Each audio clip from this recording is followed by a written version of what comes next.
me just make sure that everybody's on the same page here. This is displaying now some of the selected responses. There were 3 responses, and you can see the first sample has, this is one of those cases where there is a lot of narrative here. You were not, this is an example that of a narrative that exceeds expectations. So if you're resubmitting, you don't have to write, you know, this many paragraphs unless you want to.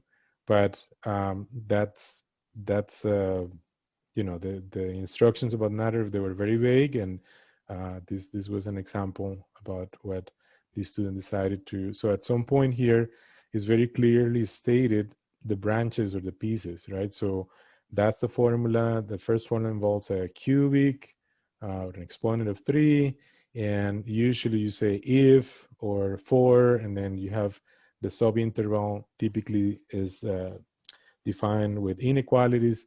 So you know, this is one way of typing this in Word, and then the graph of those expressions is in the next page.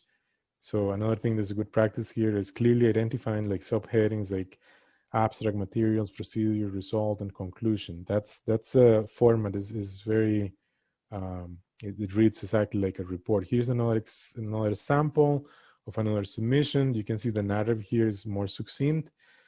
Yet is very effective because everything is stated within the narrative. There are formulas, there are intervals, there are order pairs, everything is stated there. And here's the graph, and there is clearly the points either open or closed, you know, open or filled. Those circles, they correspond to some of the intervals being open in one ending point or being a strict inequality, or being one of those inequalities less than or equal to that corresponds to a filled in. So those are in agreement there. And then the third sample,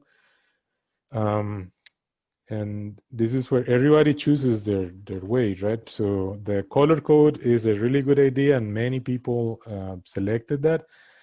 And but you can see here how, right, immediately when the equations are typed or specified, then the color code is there introduced, and the same color is used in the graph. So very relating to that last question over there, the number of branches and the number of subdomains.